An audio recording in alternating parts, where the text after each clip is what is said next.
Guys, we're getting ready for the SEC championship game this Saturday and all the conference championships. I am joined today by Edward Egros. He is a busy, busy man.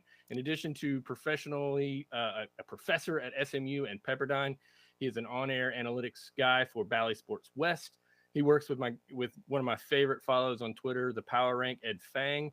He is, oh gosh, I don't have your Twitter handle off the top of my head.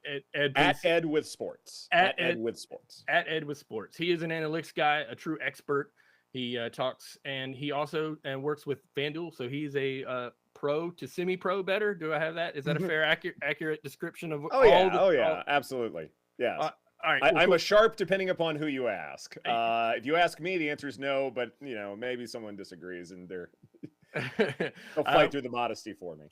He's a sharp in my book. He's a great follow. You can learn a lot, and he talks about not just football and college football, but he also is going to he works with basketball, baseball, and hockey coming up. So thank you for joining us, Ed, and let's kick it off. Okay, so the defense is well known on this Georgia squad.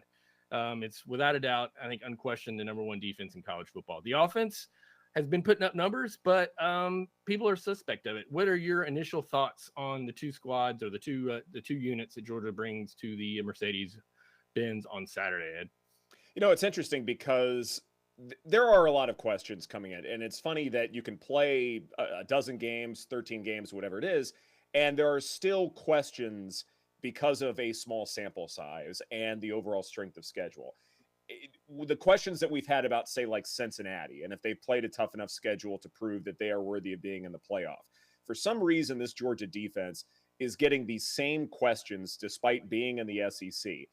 Being in the East is a real detriment in terms of overall reputation because, yeah, you've played a couple of West teams, no doubt, but the question is, have you played a good enough offense to prove that this defense is the best in America, that they really are that good, that they are bucking this trend, that when you are evaluating defense, it has more to do with who you've played than who you actually are.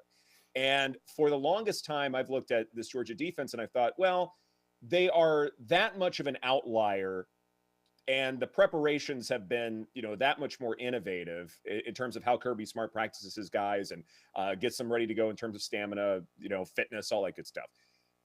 All of those things have been such an outlier to where I believe that, yes, this defense is inherently amazing no matter who they played. At the same time, I look at what Alabama's offense is doing, and I do feel that they are a unique challenge that I'm not sure Georgia has faced that much this season. I do believe that, especially when it comes to SEC football, for the most part, and also across much of college football, there is this disease of offensive inefficiency. And the cure to this is more efficient passing to me. You look at how often Alabama passes offensively. Now, granted, they've played a good bit of close games, and so that's going to matter a good bit in terms of evaluating decision-making and things like that. But Alabama is more of an aerial attack for the most part than I believe Georgia's defense has faced. And that's going to be the big question to me is, okay, now you're going up against an offense that is designed a little bit differently.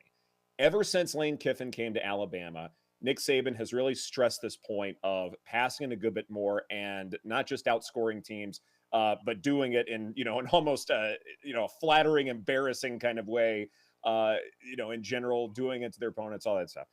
But I wonder if this challenge is so different, how much Georgia's defense is going to step up, and are they going to do different things as far as, like the too high safety thing they've been doing for the most part, and not needing to rush a bunch of guys because they've been just so dominant up front that they can sit back, not have to blitz as often. Is that going to change in this? And can they be comfortable in case like Alabama does a quick passing attack and now all of a sudden you're doing things differently? How much will Georgia adjust to that? That's going to be my big question coming in. Well, they, like you say, they're an outlier. They're 30% success rate allowed on defense. I did a number and on my Dog Sports post, it talks about sort of successful plays per point. Georgia's absolutely in the tail of that curve and at 0.35 points per successful play, which is nearly double this next best team. So you bring up some good points that, as the best offense probably that that Georgia has faced was Tennessee, and that was not an over-the-top passing attack. Florida was probably at the time one of the better offenses that they faced, but they still were based on short passing plays, and they were able to get pressure and sort of keep the offense off track there. Tennessee did have some success early in the game, and they adjusted. So those points are great. What are you seeing? I mean, I know that you have and use models. What would you say is what do you expect out of the Georgia offense, EPA wise? And if you want to jump in and explain I've explained EPA a bunch, but maybe a better expert might be able to explain it to the guys even better. So when you talk about EPA, basically it's all about context, because you can look at yards, you can look at first downs, and that's fine. But context matters so much more in football than, say, most any other sport. If you have a 5-yard gain on 3rd and 7, yeah, 5 yards is pretty decent, but it was 3rd and 7. You needed 7 yards, and now you're facing a 4th and 2 because of that. So that didn't turn out very well. But if you have 5 yards on 1st and 10, well, that's pretty good, because now it's 2nd and 5, and that's more manageable. And then you get another 5, then you get a first down. Or even if it's 4 yards, then you have 3rd and short, and you can run most things that you want. Context matters in football, and especially when it comes to college football, it matters because you are dealing with younger people where, I don't necessarily believe in momentum, but I do believe in sort of the psychological warfare kind of game. Where if you are constantly moving the chains and you're constantly wearing down opponents and making them feel like, well, no matter what we do, they're constantly getting 5 yards or 6 yards, they're constantly moving the chains, and even 3rd and long situations, I do think that kind of wears a team down a little bit more, say, in the college ranks. So when it comes to EPA offensively for Georgia, this run game is outstanding, no doubt about it. And I am a firm believer that coaches probably know their teams about as well as everyone. Now, granted, they may not always make the most efficient decisions, and there's tons of literature, tons of blog posts about that. But when it comes to Kirby Smart, he knows that his defense is really the blueprint and basically the identity for this entire team. And so his idea is, okay, we know that our defense is going to slow down and not completely stop any opposing offense.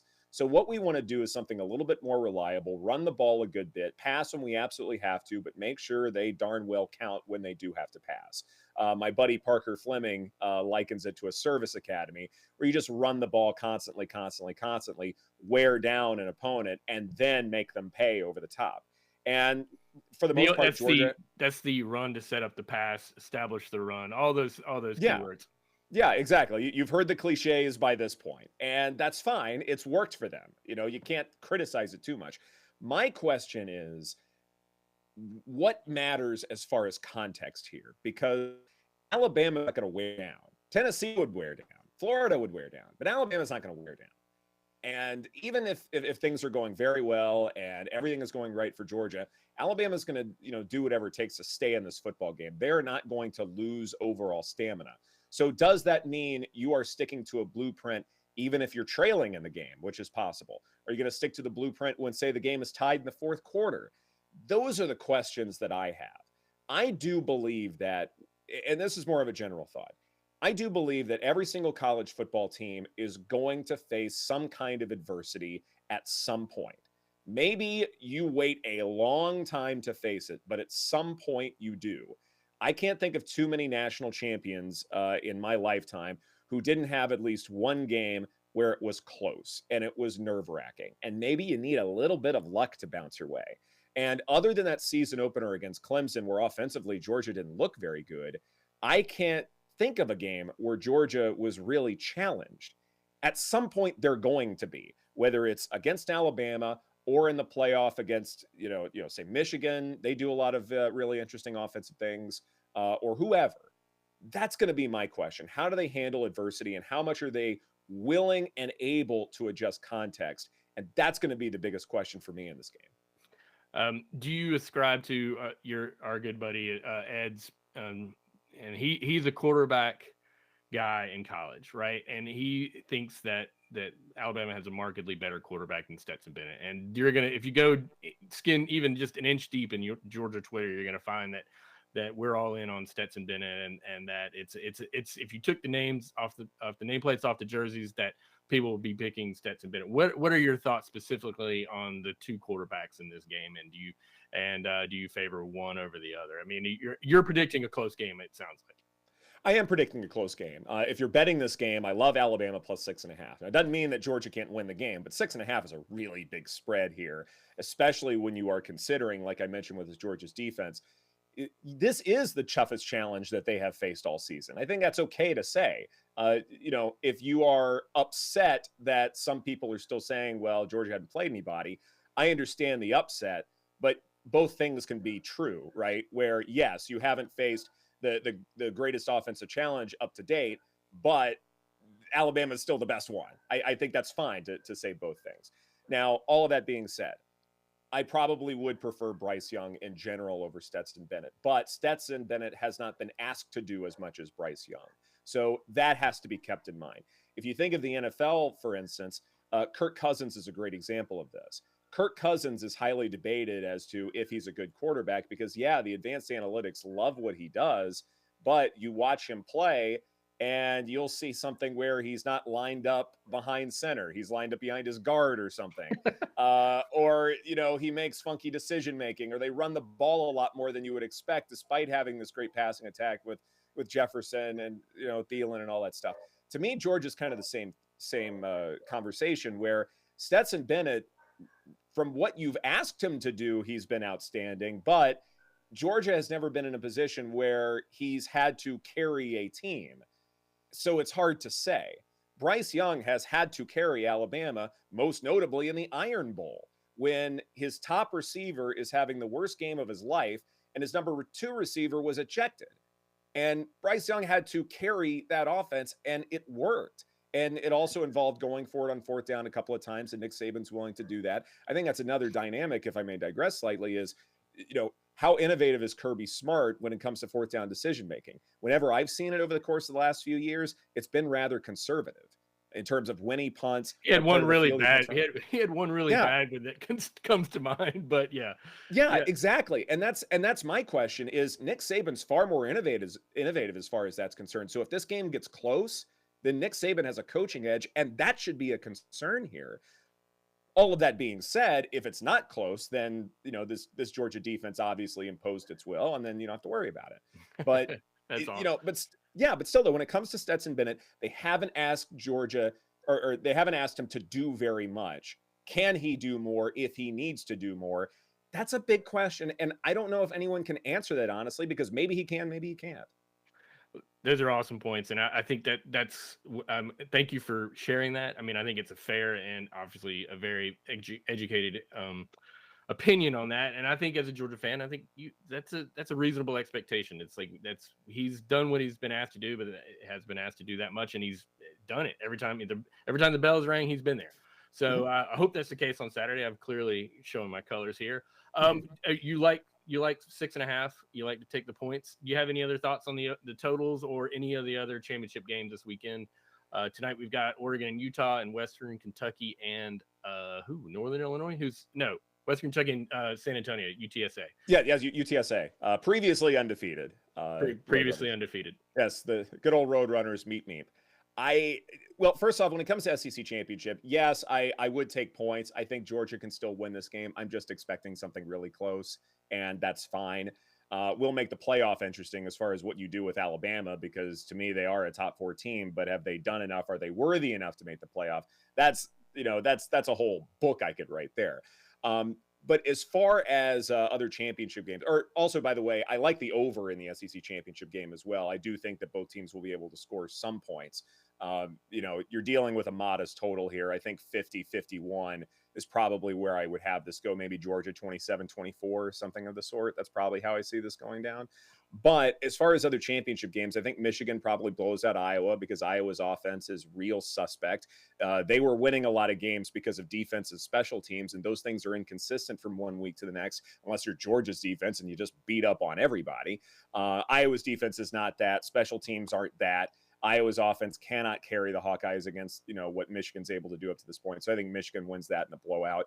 And Pac-12, I'm a firm believer if that you dominated a team the first meeting, that you're going to dominate them again the second go around. So I probably like Utah and the points there. And as far as anything else, not too many leans, I guess, on championship weekend. I will say that the American Houston Cincinnati, I probably like the under in that one because I think Houston's defense is probably an underrated unit. Don't talk about them enough. And I don't know if the pressure of remaining undefeated and making the playoff is going to affect Cincinnati. Probably not. But I do feel like that this offense has sputtered at times. And if they're facing a really good challenge like Houston's defense, I wouldn't be surprised if that slows them down, slows the pace down just enough for that game to go under. Still think Cincinnati can win it. But Houston's defense, I do believe, is largely underrated. Okay. I'm going to let you go because you've been awesome, Ed. Thank you so much. I got 2 questions for you. You got $10. Who you want to bet on for the Heisman, and who are your final 4 in the college football playoff? So for the Heisman, I was a firm believer that CJ Stroud was going to win this thing. And I'm curious if, like, you lose a data point, if that all of a sudden makes Heisman voters forget about him altogether. To me, he has been the best quarterback in college football all season long. If Bryce Young wins this game over the weekend, he probably does win it. But I find it infuriating that even if Bryce Young wins this game on Saturday, I don't necessarily think he's going to be hanging 45 on Georgia's defense. I think that's silly to believe that's going to happen. But one game should not be affecting your Heisman vote. And I do feel like that recency bias is going to swing things, which is unfortunate. But I still feel like CJ Stroud probably is most deserving. Who will win it? I mean, it may still be him. But I'm not hearing any one person who, is really sort of moving the needle in general. But as far as who's going to make the playoff, Michigan's going to win. They're going to be in. Georgia's going to be in no matter what happens. I think Oklahoma State wins the Big 12 championship. That's another defense that's been really impressive, especially when it comes to stopping the run, which I think Baylor's going to probably try and do, because there are quarterback concerns there. So I think eventually Oklahoma State wins and gets in. Other than that, I still have my doubts that Cincinnati makes the top 4 because Oklahoma State will have beaten Baylor, and that is a good football team. Cincinnati beats Houston, doesn't have that kind of reputation. So what would it be? Georgia, Michigan, Oklahoma State, and Notre Dame, Bama, or Cincinnati as a 4th. Bama might still make it. Even if they lose, Bama might still make it. I can see the argument that, if Bama plays a really close game, then you can make the argument that they are more deserving than an undefeated Cincinnati team that only faced Notre Dame. Well, there it is. Heads will explode everywhere. I appreciate your time. Those are awesome points, and I hope you enjoy the weekend, and maybe we can catch back up for the playoff. You were awesome, Ed. Thank you so much. Absolutely. Let's come back.